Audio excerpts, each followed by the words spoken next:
Attempt था? मेरा second attempt है ये, फर्स्ट टाइम मैंने मेंस दिया है इस साल। हाँ। ये फर्स्ट इंटरव्यू था आपका? फर्स्ट इंटरव्यू में मेरा ये वाला। सर आपके फर्स्ट अटेम्प्ट ऐसी कौन सी गलतियाँ रह गई थी इसलिए आपको आपका सिलेक्शन नहीं हुआ उसमें? सर फर्स्ट अटेम्प्ट में अगर कहा जाए तो देखिए सबसे ज़रूरी है सेल्फ स्टडी के लिए। सेल्फ स्टडी मैंने नहीं की थी, ज़्यादा मैंने रिलाई किया था यूट्यूब के वीडियोज़ के ऊपर रिलाई किया, बुक्स के ऊपर रिलाई किया। जो नोट्स वगैरह थे वो खुद से नहीं बनाए मैंने। न्यूज़पेपर में काफ़ी हद तक चीज़ें थी जो मैंने मिस कर दी थी, करंट अफेयर्स काफ़ी हद तक मिस रहा था। लेकिन अगर देखा जाए तो लास्ट ईयर वाला स्टैटिक ज़्यादा था, तो बुक्स में से पढ़ना ज़रूरी था, जो कि मैंने नहीं थोड़ा स्किप कर दिया था। तो वही चीज़ें मैंने कोशिश करी कि इस बार में अपने उसमें तैयारी में इनकलकेट कर सकूँगा। ऑल ओवर आज का इंटरव्यू आपका कैसा रहा था? ऑल ओवर अच्छा था, बोर्ड मेंबर्स काफ़ी अच्छे थे, सपोर्टिव मेंबर्स हैं काफ़ी। कहीं पे बीच में हल्का सा भी कुछ गैप आता है फिर रुकता है बंदा, तो वो बड़े इजीली अच्छे से काम करता है बंदे को। जैसे कि मेरा एक क्वेश्चन था भी, एक मेरे सर्विस प्रेफरेंस को लेके था मेरा, तो उससे मुझे एक पॉज भी मिला था, तो उन्होंने बल्कि थोड़ा काम किया था, चाय वगैरह भी पूछते, मतलब पानी वगैरह ऐसे नॉर्मल ठीक रहता है। आप किस टाइप के क्वेश्चन पूछे गए ज़्यादा इंटरव्यू में? तो देखिए इंटरव्यू में क्वेश्चन बेसिकली मिक्स रहते हैं, करंट अफेयर्स भी रहता है, आपकी जो डिटेल एप्लीकेशन फॉर्म होता है उसमें से भी क्वेश्चन पूछे जाते हैं, आपकी पर्सनैलिटी वाइज। तो बेसिकली पर्सनैलिटी को वहाँ पे लिया जाता है। आपके करंट अफेयर्स के क्वेश्चन थे, जैसे कि G20 के कुछ क्वेश्चन आ रहते थे। बाकी यूक्रेन वॉर के ऊपर एक आधा क्वेश्चन पूछा था मेरे से। सोसाइटी के बारे में ज़्यादा क्वेश्चन पूछे गए थे, क्योंकि मेरा सोशोलॉजी बैकग्राउंड है, मेरा ऑप्शन मेरा सोशोलॉजी था, तो वहाँ से ज़्यादा क्वेश्चन पूछे गए थे मेरे से। सर आपने तो ऑप्शनल सोशोलॉजी क्यों चूज़ किया था? सर सोशोलॉजी बेसिकली एक तो स्कोरिंग सब्जेक्ट है ये सोशोलॉजी। पहले मेरा पॉलिटिकल साइंस था, तो उससे मेरी इतनी एक्सपेक्टेशन वगैरह नहीं थी, मुझे नहीं समझ आया था, क्योंकि थोड़ा सा थ्योरेटिकल ज़्यादा था वो। सोशोलॉजी भी थ्योरेटिकल है, बट हाँ अगर आपको बेसिक नॉलेज है सोसाइटी के तो आप इजीली कवर कर सकते हैं उसको।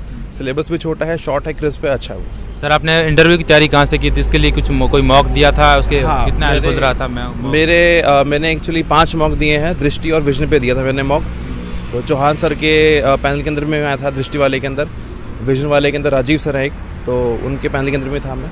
तो इन दोनों में मैंने मॉक दिए सारे। मॉक सर कितना हेल्पफुल रहता है? मॉक देना चाहिए या मॉक अगर देखिए, अगर फर्स्ट टाइम इंटरव्यू दे रहे हैं तो मॉक काफ़ी हेल्पफुल है, क्योंकि मॉक के थ्रू आपका थोड़ा सा कॉन्फिडेंस बिल्डिंग हो जाती है आपकी, आपको समझ आता है किस तरीके से बैठना है, उठना है, क्या आपकी बॉडी लैंग्वेज होनी चाहिए, क्या आंसर्स देने चाहिए, क्या आंसर नहीं देने चाहिए, डूज एंड डोंट्स आपको थोड़ा सा पता लग जाता है अगर फर्स्ट टाइम इंटरव्यू दे रहे हैं आप तो।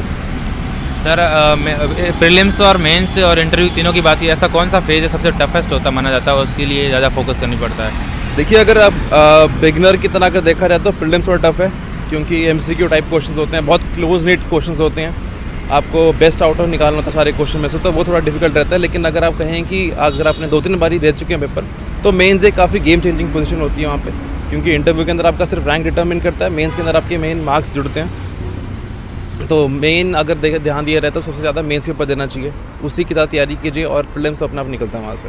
सर हर एस्पिरेंट का एक क्वेश्चन रहता है कि करंट अफेयर्स कहाँ से पढ़ना चाहिए, न्यूज़पेपर उसके लिए इंपॉर्टेंट है, या कौन सी मैगजीन पढ़नी चाहिए? आपने कौन सी फॉलो की? सर देखिए मैगजीन मेरी विजन की थी करंट अफेयर्स के लिए, और मैंने रिलाई किया है न्यूज़पेपर के ऊपर, प्राइमरीली न्यूज़पेपर के ऊपर विजन की मैगजीन थी मेरी।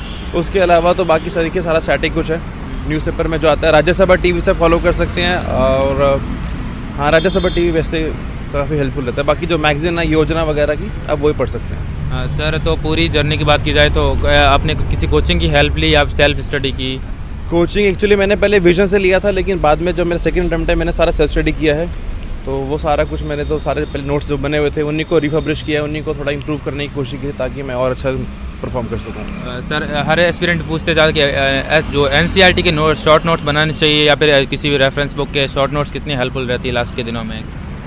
सर नोट्स तो काफ़ी हेल्पफुल रहते हैं, क्योंकि अगर आप बुक पढ़ने के लिए बैठेंगे तो काफ़ी लंबी बुक होती है वो, अगर आप उसके अंदर मार्क करके भी पढ़ लेते हैं तो वो भी काफ़ी कम मतलब ज़्यादा कवर हो जाता है। तो नोट्स के अंदर क्या होता है कि आपको एक वेन डायग्राम टाइप बनाना होता है, फ्लो चार्ट बना के अगर आप उसको बनाते हैं नोट्स वगैरह NCERT के किसी भी बुक के, तो वो काफ़ी हेल्पफुल रहते हैं, लास्ट टाइम पे काफ़ी हेल्पफुल रहते हैं। सर आप न्यू एस्पिरेंट को क्या मैसेज देना चाहते हो, जो एस्पिरेंट अभी तैयारी करने की सोच रहे हैं, उसको क्या मैसेज देना चाहते हैं? जो तैयारी करने का सोच रहे हैं उनके लिए यही है कि सेल्फ स्टडी कीजिए, ठीक है, शॉर्ट नोट्स बनाइए, फ्लो चार्ट के थ्रू नोट्स बनाइए, वो बेस्ट रहेगा। अगर ज़्यादा आप रिलाई करेंगे उसके ऊपर कोचिंग इंस्टीट्यूट के ऊपर, तो शायद आप इतना नहीं परफॉर्म कर पाएंगे जितना आप खुद से पढ़ के कर सकेंगे।